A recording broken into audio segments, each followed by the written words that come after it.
Bendito Padre, pues muchas gracias porque pues tú nos amas, oyes nuestras oraciones y Padre, podemos confiar en ti, en tu amor y en tu gran misericordia y poder, Padre. Te pedimos que tú traigas pues a los que estén dispuestos y que no tengan problemas técnicos para ingresar al Zoom y que puedan recibir esta enseñanza y pues tú guía a Miguel. Te damos muchas gracias por esta tarde y a nosotros guíanos para recibirlo con el corazón y dispuestos a obedecerte. Te damos muchas gracias en el nombre de Jesús. Amén. Amén. Bueno, pues nada más repasando un poquito, estábamos viendo qué se necesita para ser un creyente victorioso. Ahora, en esta parte que nos corresponde, vamos nosotros a ver qué puede afectar nuestra victoria. Aunque dentro del tratamiento, bueno, de la exposición que estuvimos viendo, pues vemos que Dios es el que nos perfecciona, Dios es el que comienza la obra, Dios es el que si vamos a Él, Él nos da no nada más nos da la victoria, sino nos hace estar sin caída. El último pasaje que vimos fue precisamente Judas 24, y aquel que es poderoso para guardaros sin caída y presentarnos sin mancha delante de su gloria con gran alegría. Todos estos elementos que vimos, aunque yo sé que pues a veces se pierde la secuencia, son muy importantes para ser creyentes victoriosos. Pero también tenemos que ver, y yo creo que es muy importante, estar conscientes, y esta parte del estudio es la siguiente, que puede afectar nuestra victoria. Y el primer elemento o el primer punto es buscar ayuda fuera de Dios. Y todo esto vamos a iniciar con este pasaje de Isaías 31:1, que precisamente es la advertencia de Dios. A veces mencionamos esto, pero aquí el pasaje es contundente.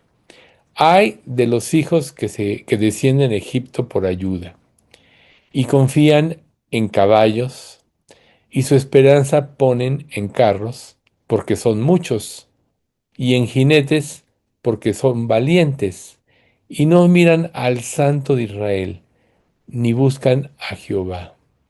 ¿Qué pasaje? Recuerden, ¿perdón? No, perdón, preguntaba el pasaje. Perdón. Isaías 31:1. Recuerden ustedes que una de las cosas que Dios le advirtió a Israel cuando ya salieron del desierto y entraron a la tierra prometida es: nunca jamás vuelvas a Egipto. Recuerden que Egipto representa el mundo sin Dios, el mundo de la esclavitud. Recuerden que Israel fue esclavo en Egipto 430 años. Recuerden ustedes que, bueno, en el momento adecuado, en el tiempo de Dios, Dios envió a Moisés para liberarlos y pudieron haber entrado inmediatamente en la tierra prometida, pero los 12 espías, 10 de los cuales desanimaron y desalentaron al pueblo, hizo que estuvieran vagando en el desierto 40 años. Estos 40 años en el desierto representan también nuestra vida en este mundo. Después de que nosotros nos convertimos, recuerden, Israel pasó por el Mar Rojo, que fue un simbolismo de que fueron bautizados, y pasaron con ellos no nada más los israelitas, sino otros muchos que dijeron: no, vámonos con Jehová porque el poder de Dios. Pero en cuanto empezaron las pruebas, muchos desistieron, muchos hicieron que Israel se desanimara, y pues Dios fue destruyendo prácticamente a toda esa generación. Esa generación que no tuvo fe representa nuestra naturaleza humana, de la cual hemos estado tratando ampliamente los domingos, y tenía que morir. Y solo permanecieron los que creyeron, de esa generación, que fueron Josué y Caleb, ¿no? Y pues obviamente se levantó otra generación que representa prácticamente la nueva naturaleza que fue la que comandada por Josué entró en la tierra prometida. Pero pues Dios les da esa advertencia y nosotros como creyentes pues podemos caer también en esos errores. Por ejemplo, Judá se equivocó cuando buscó ayuda militar ante las presiones o las posibles invasiones de Asiria, de Babilonia, etcétera, porque quitaban los ojos de Dios y automáticamente confiaban en los seres humanos. ¿Qué pasa a nosotros cuando tenemos pruebas en nuestra vida? A veces en lugar de buscar ayuda de Dios, buscamos ayuda de otros medios. Digo, a mí me ha pasado, y yo creo que a todos, y de repente concientizas, no estoy dependiendo de Dios. Y bueno, pues ahí tienes que ir a Dios, pedir perdón y pedirle que te ayude. ¿Por qué? Porque Dios es todopoderoso y a veces la ayuda que buscamos eh, fuera de Dios nosotros pensamos que nos pueden ayudar y son incapaces de protegernos. Israel sigue haciendo lo mismo.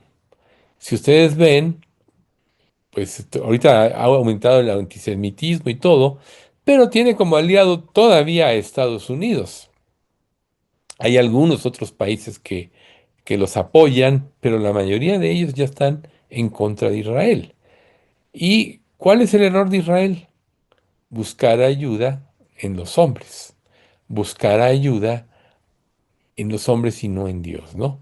Ahora, por ejemplo, en esta fiesta del Yom Kippur, eh, se reunieron en la Plaza de Israel como 10.000 personas para orar a Dios pidiéndole ayuda y todo eso. Y muchos dicen que esto es parte de las señales de que Israel empieza a buscar a Dios, pero en realidad no lo van a hacer de corazón hasta el final de la tribulación.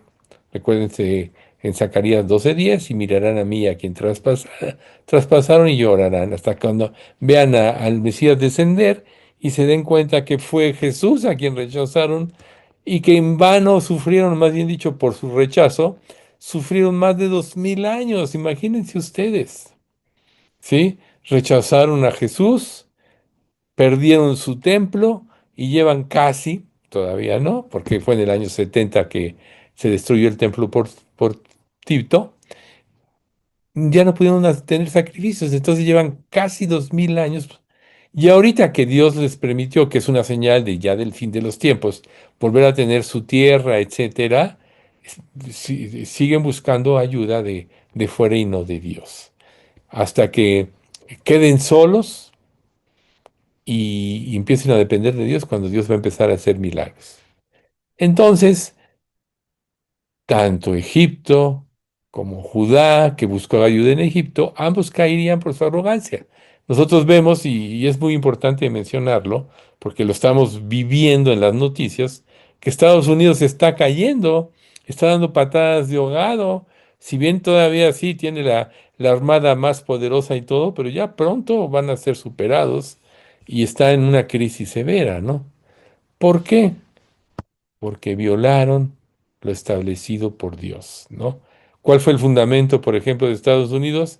La Biblia, y ahora en su mayoría, aunque todavía hay un remanente fiel, la han desechado. Entonces, cuando ya piden rey, Dios en Deuteronomio 17:16, Dios les dice, les da un mandamiento, pero él no aumentará para sí caballos ni hará volver al pueblo a Egipto con fin de aumentar caballos, porque Jehová os ha dicho, nunca volváis por este camino, ¿sí? No volváis por este camino. Ahí está el mandamiento. Y Salomón, lo primero que hizo fue casarse con la hija del faraón, buscando alianzas. Aunque era el hombre más sabio, ahí empezó a desobedecer a Dios y a la larga, pues ya sabemos que cayó, ¿no? Terminó en una falsa adoración. Y el problema es que no quisieron buscar a Dios, porque eso implicaba tener que arrepentirse de sus pecados o de sus caminos pecaminosos. Y esto es algo muy importante que nosotros tenemos que tener en mente, tener en cuenta. Cuando nosotros no buscamos a Dios de corazón en las pruebas, es porque de alguna manera queremos retener una forma de vida que no honra a Dios, que no nos ayuda a nosotros a ser transformados de esencia. Todos en la vida tenemos problemas y a veces es bueno buscar ayuda, pero nunca debemos pasar por alto a Dios ni las instrucciones que Él nos ha dado en su palabra. Su palabra es muy clara. Cuando Dios se va a manifestar, mientras Dios esté más presente en tu vida, tú más desecharás ese tipo de cosas e irás a Dios. Isaías 31:7 dice, porque en aquel día arrojará el hombre sus ídolos de plata y sus ídolos de oro, para que para vosotros han hecho vuestras manos pecadoras, ¿no? O sea, ante la presencia de Dios, todo ídolo es disipado. Y mientras no aprendamos a depender totalmente de Dios, siempre habrá un ídolo que se interponga, ¿sí? Pero mientras más cerca estemos de Dios, más quedará en evidencia la vida falsa, la vida de falsedad, la vida de los sustitutos que el diablo pone, ¿no? O que nosotros mismos formamos para no depender de Dios. Recuerden, el ídolo se antepone a Dios, pero nosotros formamos ídolos porque en el fondo no queremos depender de Dios. Por eso es tan importante este pasaje, ¿sí? O sea, las personas desecharían a sus ídolos en aquel día, según Isaías, reconociendo que no eran nada más que objetos hechos por hombre. Y ahora en la actualidad, pues, tenemos otros tipos de ídolos, ¿no? El prestigio, el amor al dinero y muchas otras cosas que pueden impedirnos depender totalmente de Dios. Y pues, la fama, el éxito, todos esos son seductores, pero no nos sacan de apuros.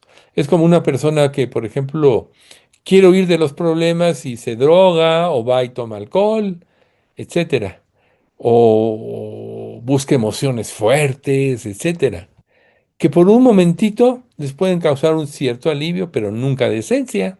Solo los distraen, nunca cambia su vida de esencia. El único que cambia la vida de esencia es Dios. ¿Sí? Entonces, podríamos decir que en un principio los ídolos son emocionantes y prometen darnos éxito, pero al final terminando siendo sus esclavos.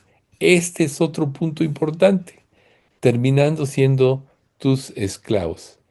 O sea, todo el que se somete a cualquier cosa termina siendo esclavo de esto, ¿no? Hay un pasaje que ahorita me pasó por la mente, pero se me fue.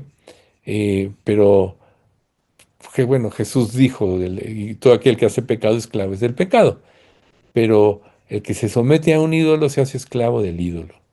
Es como cuando alguien pide prestado.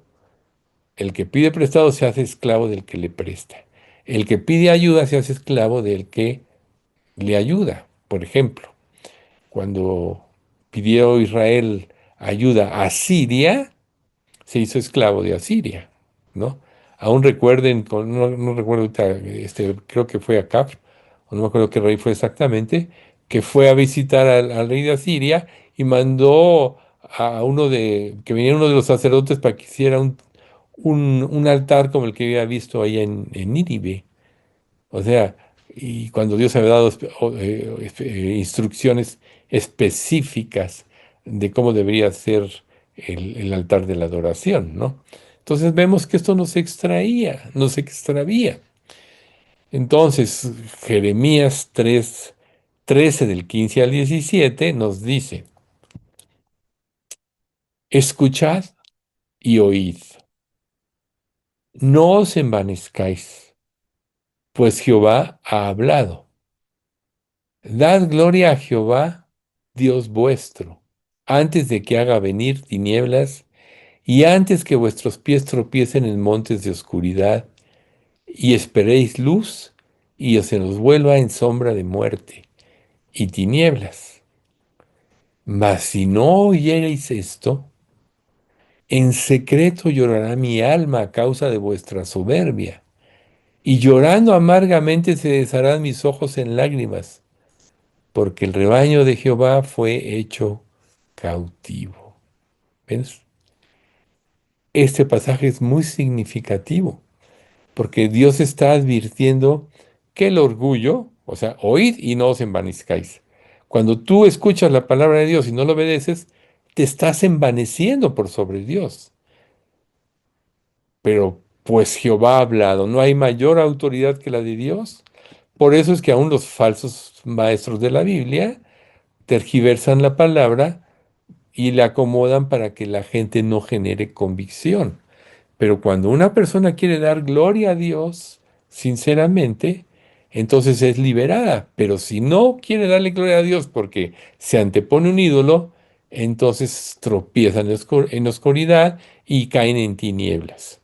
Y esas tinieblas lo llevan a no saber ni por dónde andan. Recuerden Isaías, los impíos, 57, 20 y 21, si mal no recuerdo, pero los impíos son como el mar en tempestad, que no puede estarse quieto, y sus aguas arrojan cieno y lodo. Las aguas que representan a la humanidad, el sistema de pensamiento humano. Lo único que puede emanar de ellos es cieno y lodo. Entonces, la advertencia es muy clara. Pero aquí el último pasaje es contundente. Mas si no oyereis esto, en secreto llorará mi alma a causa de vuestra soberbia. Aquí está hablando Dios. O sea, Dios nos dio todas las cosas para tener la victoria y cuando nos envanecemos y no queremos escuchar su voz, vean ustedes lo que Dios expresa. Y llorando amargamente se desharán mis ojos de lágrimas, porque el rebaño de Jehová fue hecho cautivo por vivir en oscuridad, por rechazar la luz de Dios. Entonces, para mí me impresiona este último pasaje porque Dios sí, aunque Dios es perfecto en sí mismo y no necesita de nada, sí le causa tristeza y dolor que cuando Él nos da su luz, la rechacemos y vayamos nosotros a las tinieblas. Y nosotros ni siquiera pensamos cuando estamos así en Dios. Pero mientras más esté presente Dios en nuestras vidas, menos peligro tendremos de caer. Entonces el siguiente peligro es andar en nuestra propia luz, ¿no? El primero, que puede afectar nuestra victoria, buscar ayuda fuera de Dios. Bueno, ahí está. Conclusión, si no hacen conforme a esto, en secreto lo llorará mi alma. El siguiente, andar en nuestra propia luz. ¿Qué significa esto? El que tú pienses que tu criterio y tu manera de pensar es superior a la de Dios. Y tú podrías ahorita decir, no, no, no, Dios me libre, ¿cómo voy a hacer esto? Pues lo haces, o mejor dicho, lo hacemos cada vez que Dios nos da un principio, un precepto, una enseñanza y nos da luz para entenderla y no la seguimos o no lo obedecemos. Desechamos la luz de Dios y andamos en nuestra propia luz. ¿Y qué es la consecuencia de esto? Confusión. Vamos a ver Isaías 50, versículos 10 y 11. ¿Quién hay entre vosotros que teme a Jehová y oye la voz de su siervo? El que anda en tinieblas y carece de luz, confíe en el nombre de Jehová y apóyense en su Dios. He aquí que todos vosotros encendéis fuego y rodeáis de teas. Andad a la luz de vuestro fuego y de las teas que encendiste. De mi mano os vendrá esto. En dolor seréis sepultados. ¿Sí? O sea, Dios está diciendo, ¿quién teme a Jehová? Y si no le temes porque no oyes su voz, entonces vas a andar en tu propia luz. Y andar en tu propia luz te lleva a el dolor y el sufrimiento, al quebranto. ¿Ven ustedes? Qué profundo pasaje. Entonces, si andamos en nuestra propia luz y rechazamos la luz de Dios, nos volvemos autosuficientes. Y la consecuencia de la autosuficiencia es el tormento. ¿Quién de nosotros quiere sufrir? Yo creo que nadie de nosotros quiere sufrir, ¿verdad?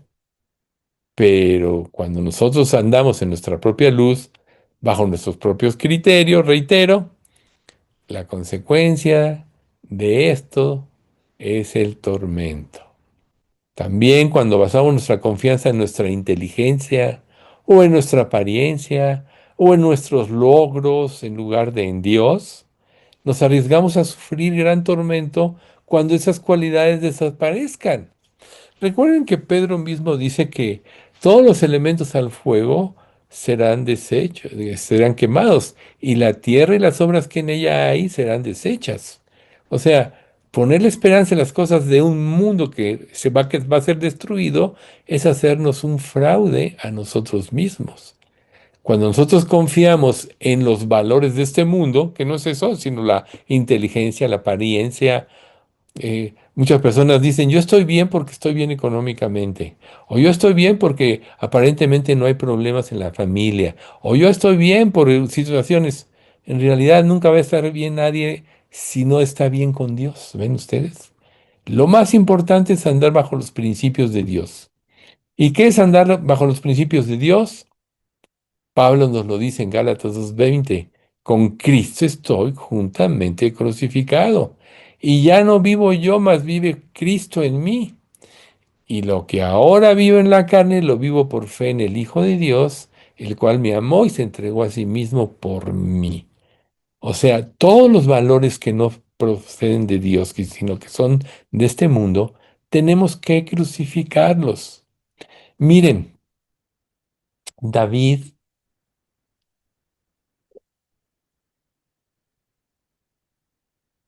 en el Salmo 26 del 1 al 3 declara lo siguiente. Vamos a analizar detenidamente este salmo, estos principios. Júzgame, oh Jehová, porque yo en mi integridad he andado. He confiado asimismo en Jehová sin titubear. Escudriñame, oh Jehová, y pruébame. Examina mis íntimos pensamientos y mi corazón, porque tu misericordia está delante de mis ojos y ando en tu verdad. Observen la primera frase, júzgame, oh Jehová. ¿Y cuál es la siguiente declaración? Yo en mi integridad he andado. David le está pidiendo a Dios que lo lleve a una vida más profunda en cuanto a su relación con él, que no es suficiente el concepto que él tiene de sí mismo, aunque él ha seguido a Jehová y lo sabemos, Dios dio testimonio de quién como mi siervo David. David pide en el versículo 2, escudriñame, oh Jehová, y pruébame. Examina mis íntimos pensamientos y mi corazón, porque tu misericordia está delante de mis ojos y ando en tu verdad. Este pasaje es muy profundo, porque David está pidiendo a Dios que lo lleve a una relación más íntima con Él, cada vez. Que no es suficiente el concepto de justicia que Él tiene de Él mismo, no está satisfecho. ¿Qué le dijo Jesús a los fariseos? Vosotros sois los que os justificáis a vosotros mismos delante de los hombres, pero Dios conoce vuestros corazones, porque lo que los hombres tienen por sublime, delante de Dios es abominación. Entonces aquí vemos al fariseo, vamos a traslaparlo al hombre religioso en nuestra época, al hombre religioso que piensa que su religión y su relación con Dios es suficiente, que piensa que es muy bueno y su relación es creciente, y puede estar muy lejos de la realidad de lo que Dios quiere de él. Cuando tú te evalúas a ti mismo como un buen creyente, por ejemplo, como un creyente muy espiritual y aún te comparas con otros y te dices, no, yo soy más espiritual que este por lo otro o por aquello, por cualquier concepto que en tu malvado corazón tengas, estás prácticamente manifestando que tu vida está llena de orgullo. Por ejemplo, en el Salmo 16, preserva a tu siervo de las soberbias, que no se enseñoreen de mí. Entonces seré limpio delante de tus ojos y estaré libre de gran rebelión. Ahí vemos, 10 salmos antes, ¿no? Preserva a tu siervo de las soberbias. Aquí es lo que le está diciendo David a Dios, júzgame Dios, no en el sentido de juicio de lo que la gente diga, sino hazme ver qué me impide profundizar en mi relación, porque aunque yo puedo tener un buen concepto de que te busco, estoy consciente que todavía hay cosas en mí que tú tienes que limpiar. Por eso es, escudriñame, oh Jehová, y pruébame. A veces nosotros externamos algo, pero en nuestros más íntimos pensamientos estamos llenos de orgullo y de suficiencia. Entonces, aquí al pedir David que Dios le juzgara, quería ir más profundo que sus propias expectativas para tener mayor santidad. ¿Ven ustedes? Recuerden, sin santidad nadie verá al Señor. ¿Qué tanto es tu vida de santidad? Solo analiza tu vida. Quizá tengas que decirle a Dios lo que le dijo David. David, júzgame y pruébame. Porque quizá mis conceptos de espiritualidad, aunque yo pienso que soy un buen creyente, no están a la altura de tu santidad. Por eso te pido, Dios, que tú actúes en mí. Recuerden que Dios es el único que conoce lo más profundo de nuestro corazón, ¿sí? Por ejemplo, Proverbios 23, 26 y 27. No es mi palabra como fuego, dice Jehová, y como martillo que quebranta la piedra, porque yo, Jehová, escudriño la mente y pruebo el corazón para darle a cada uno según sus caminos. ¿Qué nos está diciendo este pasaje de Proverbios? Que su palabra es lo que rompe la dureza del corazón. Su palabra es la que nos purifica. Por eso en las falsas doctrinas ido desechando la palabra de Dios y la sustituyen por historias emotivas, fábulas, como le dice Dios a Timoteo, ¿no? Desechan las fábulas y de viejas. Viven en las fábulas. Y eso no genera convicción. Por eso es tan importante ir a la palabra y que la palabra nos confronte. ¿Sí? Yo, Jehová, Proverbios 26, 27, que escudriño la mente y pruebo el corazón para darle a cada uno según sus caminos o según sus obras. ¿Puedes engañar a Dios? ¿Puedes hacerle ver que verdaderamente eres un buen creyente?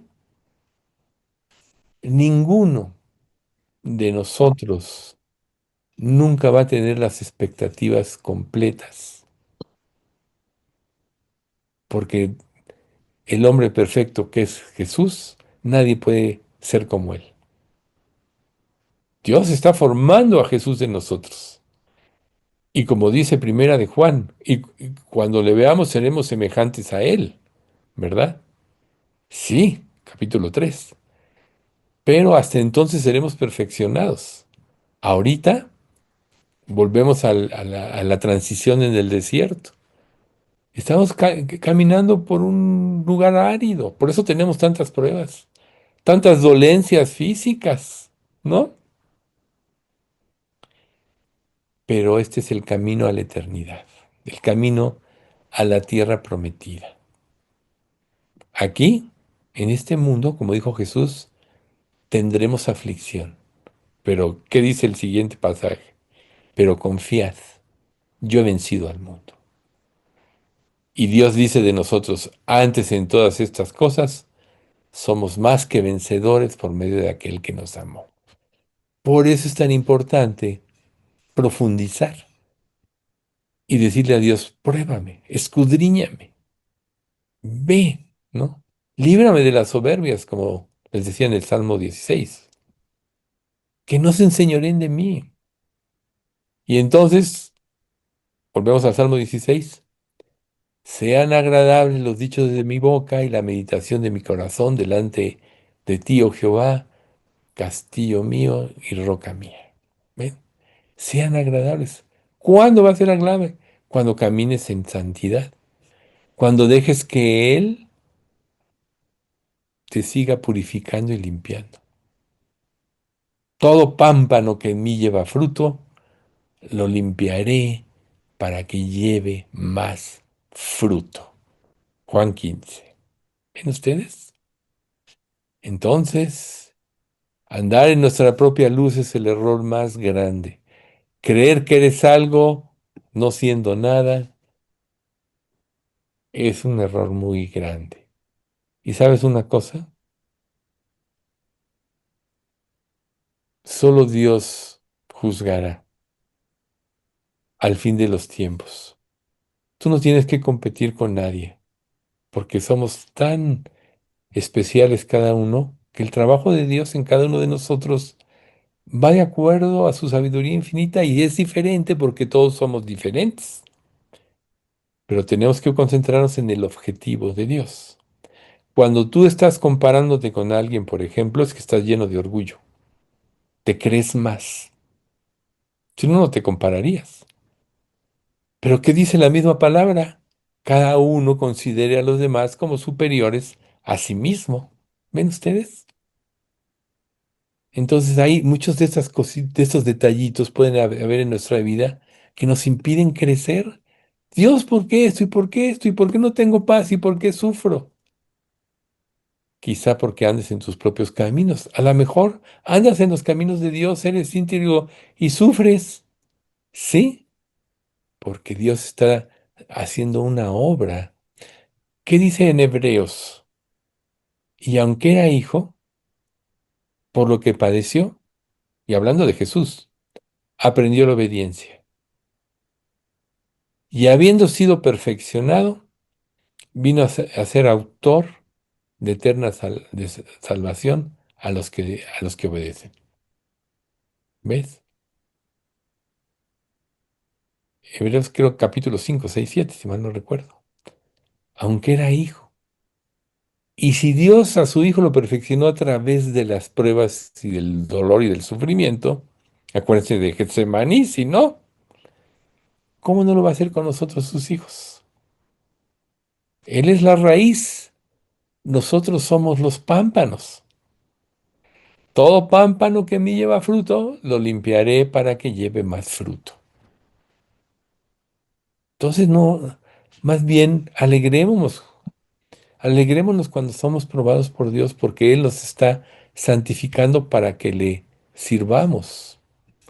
Porque Él quiere en nosotros lo que viene, el siguiente subtítulo, nuestra respuesta a Dios.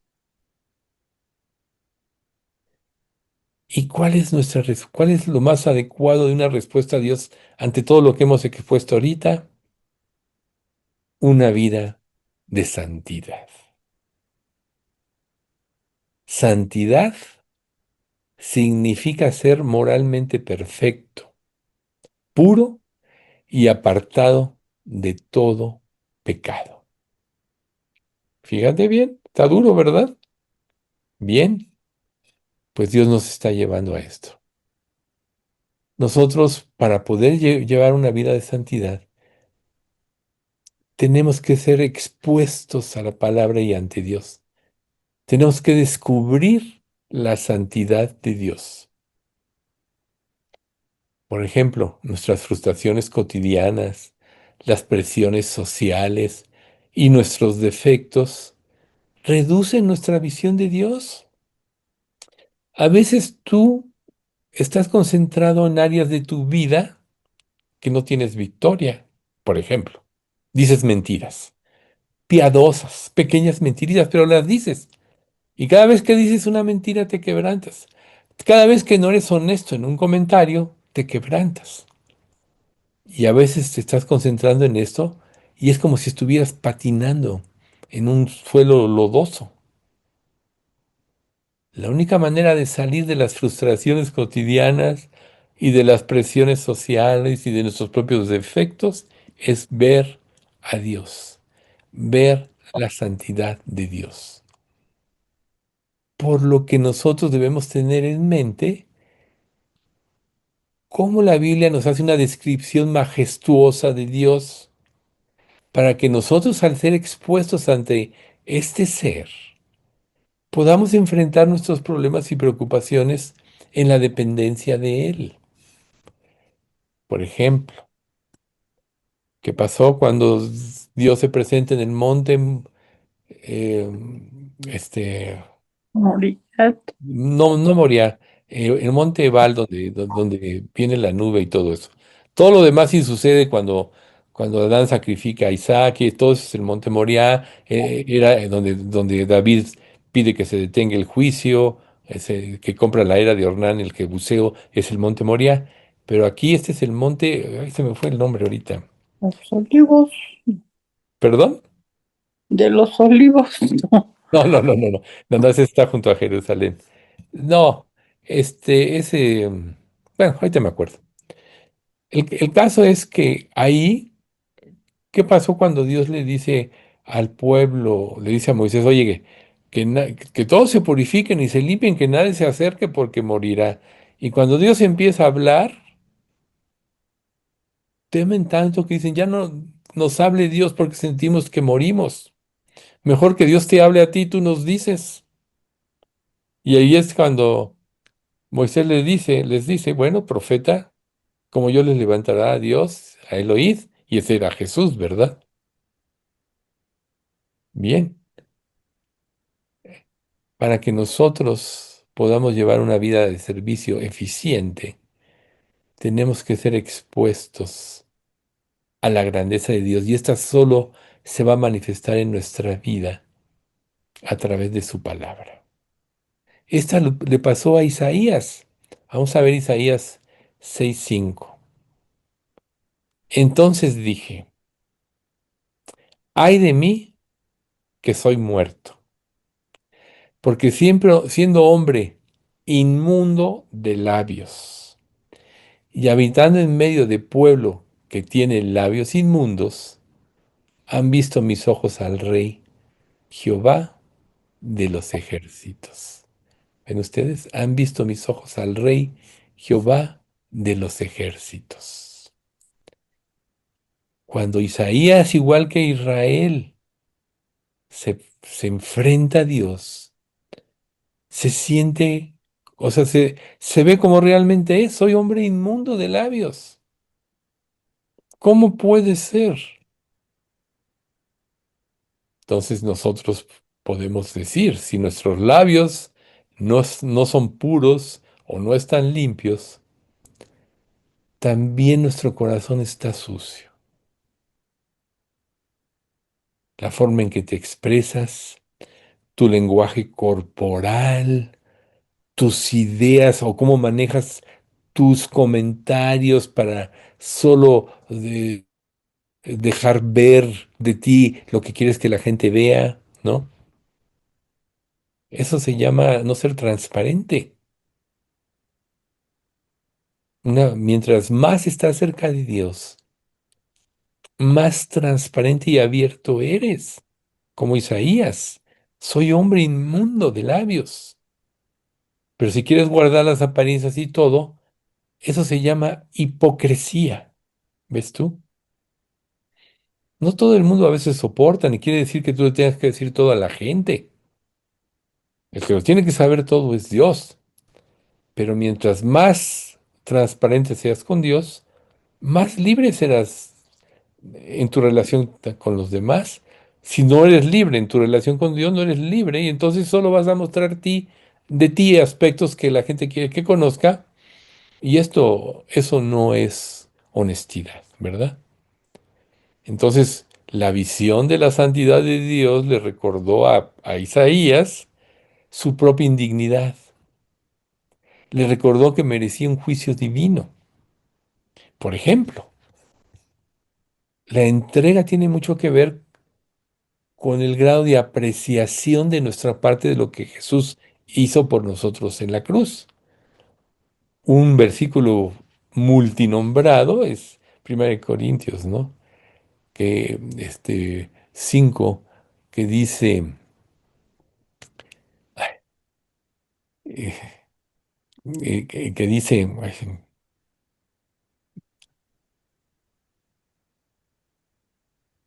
bueno, ahorita se me fue un poquito este pasaje, que déjame ver aquí, en mi Biblia, 5:17. A veces la memoria falla, que dice, de segunda, la primera, segunda de Corintios, ahí les va,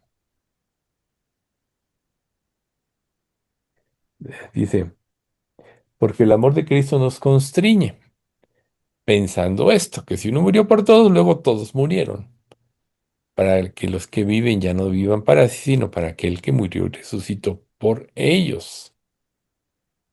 Ese es precisamente cuando estamos viendo con claridad la santidad de Dios y la vida de Jesús. Nos constriñe, nos impulsa a otro, Job 42, 5 y 6. De oídas te había oído, mas ahora mis ojos te ven, por tanto me arrepiento, me aborrezco en polvo y ceniza. ¿Ven ustedes? Esto le pasó a Job al final de su prueba, cuando Dios le habla. Recuerden, Dios no le da ninguna respuesta a Dios, solo se presenta, solo ve su presencia y eso bastó para que él se aborreciera y se arrepintiera. Pedro, 1 Pedro 5:8. Viendo esto, Simón Pedro, cuando se presenta a Jesús, cayó de rodillas ante Jesús, diciendo, apártate de mí, porque soy hombre pecador. ¿Ven ustedes? Apártate de mí cuando vio la gloria de Dios. Entonces Job y Pedro se dieron cuenta de esto mismo que Isaías, al ser confrontados por la presencia de Dios, lo cual quiere decir que si nosotros no estamos creciendo en una vida de santidad, es porque no estamos siendo confrontados ante su presencia, lo cual evidencia, estamos profundizando tanto en buscarlo a través de su. Vemos otro aspecto, es cuando ve la presencia de Dios, 1:27 y 28. Y vi apariencia como de bronce refulgente, como apariencia de fuego dentro de ella en derredor. Desde el aspecto de sus lomos para arriba y desde sus lomos para abajo, vi que parecía como fuego y que tenía resplandor alrededor, como parece el arco iris que está en las nubes el día que llueve. Así era el parecer del resplandor alrededor. Esta fue la visión de la semejanza de la gloria de Dios. Y cuando yo la vi, me postré sobre mi rostro. y oí la voz de uno que me hablaba. Entonces aquí vemos lo mismo. Cuando vi la gloria de Dios, me postré sobre mi rostro. Quizá nosotros no estamos cambiando porque no estamos viendo a Dios, porque no le buscamos como debemos. Volvemos al Salmo 26. Escudríame y pruébame, júzgame. ¿Ven ustedes cómo todo está ligado? Otro pasaje que nos muestra esto es Juan, el apóstol, cuando está en el Apocalipsis, capítulo 1, 17. Cuando le vi, caí como muerto a sus pies.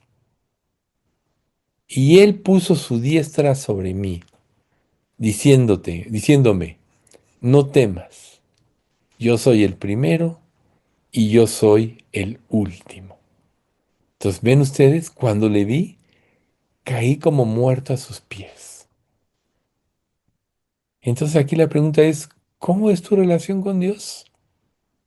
¿Realmente te impacta tu palabra? ¿No la misma Biblia nos dice en el Salmo 138:2, porque has engrandecido tu nombre y tu palabra sobre todas las cosas? Pero no omitamos el uno. Me postraré hacia tu santo templo y alabaré tu nombre por tu misericordia y tu verdad, porque has engrandecido tu nombre y tu palabra por sobre todas las cosas. Entonces, volvemos a Isaías. Al ver Isaías al Señor y escuchar la alabanza de los ángeles, Isaías se dio cuenta de que era un pecador, sin la posibilidad de satisfacer por sí mismo el nivel de santidad establecido por Dios o que se requiere para tener esa relación con Dios. Y nosotros, gracias a la obra de Cristo, ahora el Espíritu Santo mora en nosotros. ¿Qué tan vivo o qué tan libre es el Espíritu Santo dentro de ti para poder mostrarte las verdades de Dios? Tu grado de obediencia hace que su voz sea más clara cada día. A eso se refiere este pasaje que dice, entonces tus oídos oirán a tus espaldas palabras que diga. Este es el camino, andad por él. Y no echéis a tu mano derecha ni tampoco torzáis a tu mano izquierda. Es ahí cuando el Espíritu Santo tiene libertad en tu vida. Pero si te estás resistiendo a su voluntad y se está resistiendo, le estás apagándolo. Y entonces vamos al pasaje de si no hicieres conforme a esto en secreto, llorará mi alma. El pasaje de Jeremías que acabamos de ver. Dios nos ha dado todo en Cristo. ¿Y qué tanto lo apreciamos nosotros? Entonces, volvemos al pasaje de Isaías. Cuando los labios de Isaías fueron tocados por el carbón encendido, se le dijo que sus pecados habían sido perdonados. Cuando nosotros nos convertimos, el Espíritu da testimonio a nuestro espíritu de que hemos sido perdonados y que somos hijos de Dios. Por eso volvemos a 2 Corintios 5:17. El amor de Cristo nos constriñe o nos impulsa a vivir para Él, ¿no? El carbón no fue en sí lo que lo sanó, sino Dios. El carbón es un emblema, una, un símil de la obra purificadora, un simbolismo, mejor dicho, de la obra purificadora de Dios. No fue el carbón lo que lo limpió, sino Dios. Y aquí estamos hablando de la purificación espiritual para el servicio especial al Señor, no de la salvación, sino para la obra del servicio.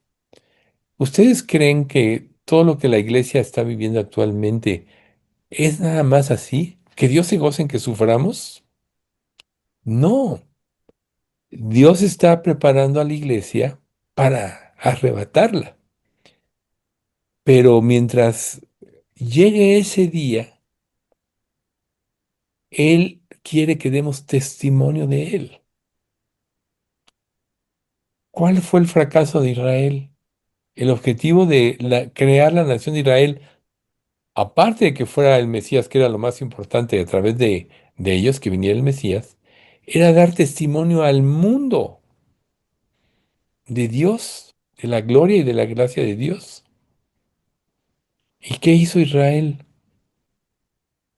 Puras cosas que hicieron que los enemigos blasfemaran su nombre.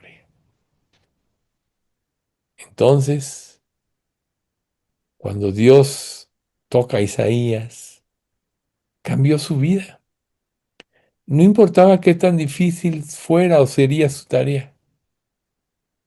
Isaías dijo, he aquí envíame a mí, porque Dios le había dicho, ¿a quién enviaré? He aquí envíame a mí. ¿Qué es lo que ocupa tu mente en la actualidad? Si por tu mente pasan muchas cosas menos tu cargo por las almas, tu amor por los perdidos, algo anda mal. Estás viviendo en una visión equivocada.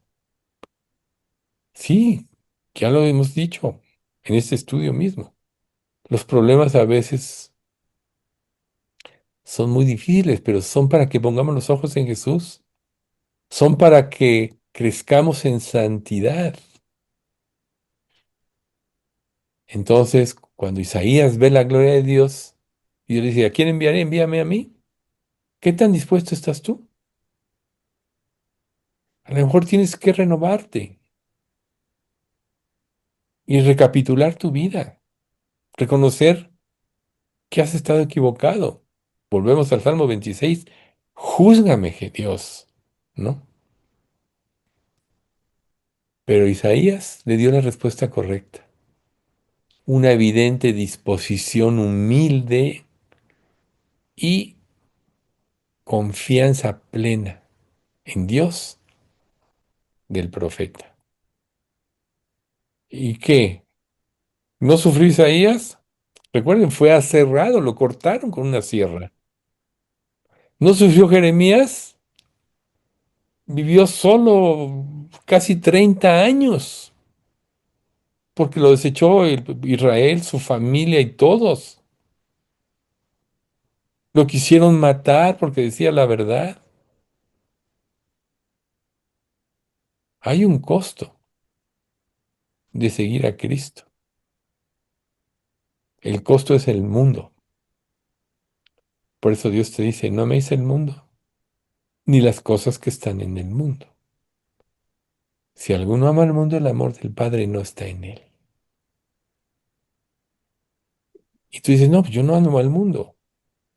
Pues ve tus acciones, ve la filosofía de tu vida, ve por qué vives. Nada más.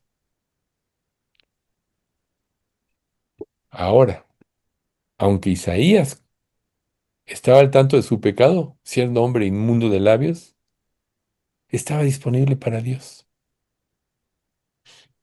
Dios quiere corazones dispuestos. Y cuando hay un corazón dispuesto, Él purifica y limpia para que seamos usados por Él. Todo pámpano que me lleva fruto, lo limpiaré para que lleve más fruto. ¿Sí? Así de simple. Pero algo muy importante es lo siguiente. Antes de que Isaías pudiera cumplir la tarea para la cual Dios lo estaba llamando, fue necesario que experimentara el doloroso proceso de limpieza. ¿A qué te suena esto? Son las pruebas que estamos viviendo. Entonces, nosotros debemos estar limpios como Isaías. Debemos recapitular nuestra vida, juzgar, pedirle a Dios que nos juzgue y escudriñe nuestros pensamientos, confesar todos aquellos hechos inicuos y pedirle que nos ayude a cambiar. Recuerden que cuando hay un verdadero arrepentimiento hay cambio de mente. Si tú confiesas y pides y sigues en lo mismo, no te has arrepentido, entonces tienes que ir más profundo, como Isaías, ay de mí que soy muerto. Tenemos que someternos al control de Dios por completo, antes de responder a su llamado de hablar en su nombre. Porque si no, las presiones te van a hacer claudicar. ¿Cuántos no han comprometido sus convicciones por presiones, por no perder a su familia, por ejemplo, por no perder una posición o un trabajo y comprometen sus convicciones? Por eso volvemos a Gálatas 2:20. Con Cristo estoy juntamente crucificado. ¿Ve? Sí, quizás sea dolorosa la purificación, pero es necesaria para representar a Dios. Romanos 10, 14 y 15. ¿Cómo pues invocarán a aquel en el cual no han creído? ¿Y cómo creerán en aquel de quien no han oído? ¿Y cómo oirán sin haber quien les predique? ¿Y cómo predicarán si no fueren enviados? Como está escrito, cuán hermosos son los pies de los que anuncian la paz, de los que anuncian buenas nuevas. Cuán hermosos son los pies. ¿Estás realmente siendo enviado? ¿Estás dispuesto a ser usado por Dios? Entonces tienes que aceptar el proceso de purificación que Dios está llevando a cabo en tu vida. Tienes que cambiar de todas aquellas cosas que te están impidiendo crecer. Tienes que ser primero honesto y transparente con Dios. Ir ante su presencia y decirle, Dios, ¿qué hay en mí que me impida estar más consagrado? Volvemos al Salmo 26. Júzgame, oh Dios. He andado delante de ti, cuando menos ha sido tu intención, no lo dudo, pero quizá necesites una vida más profunda para ser más eficaz o eficiente en el llamado que Dios le ha dado a su iglesia, que nos haya dado a ti y a mí. No importa cuántos seamos en nuestra iglesia, Dios no le impresionan las cantidades. Hay iglesias llenas de personas y están llenas de falsos creyentes porque les dicen lo que quieren oír. Pero como Jeremías, como Isaías, cuando se dice la verdad, no eres tan popular. Pero con 12 apóstoles, Dios evangelizó al mundo. Y 13 Pablo como un abortivo. Porque recuerden que Matías sustituyó a Judas Iscariote. A Dios no le impresionan las cantidades, sino la calidad. Que tú quieras vivir para Cristo es lo importante. Que ames tu iglesia y que ruegues porque nos mantengamos puros y santos y en la sana doctrina es lo importante. A final de cuentas, cada uno de nosotros dará cuenta a Dios de sí. Y el día que estemos ante su presencia, se manifestarán las intenciones de los corazones. Y entonces cada uno recibirá su alabanza de Dios. ¿Cuál es tu verdadera intención? Vamos a dejarle aquí. Padre bendito, te damos muchas gracias por este estudio. Esperamos, Padre, que este estudio haya surtido el efecto en los corazones de todos y nos lleve a anhelar llevar una vida más profunda, una vida de mayor santidad, nos prevenga de todas aquellas cosas que nos impiden crecer. Haznos conscientes de cualquier ídolo que esté en nuestra vida, Señor, que está impidiendo que tú gobiernes plenamente nuestra vida. Ayúdanos a identificarlo para desecharlo. Enséñanos a amar tu santidad para que abominemos cualquier ídolo que nos impida esa vida y que tu voz pueda ser cada día más clara en nosotros, que la voz de tu Espíritu sea, esté más presente en la vida de cada uno de nosotros. Haz, Padre, que como prioridad de nuestra vida esté el servirte y cumplir la obra para la cual nos has encomendado. Es lo más importante en nuestra vida, no un prestigio, no un reconocimiento, sino, Señor, gloria a tu nombre es lo que queremos dar, nada más. Como dijo Juan el Bautista, es necesario que yo mengue y que Él crezca.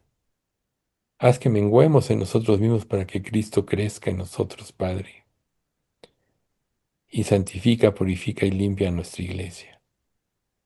Mucho te rogamos por los padecimientos que muchos estamos teniendo, o todos, porque todos estamos siendo probados.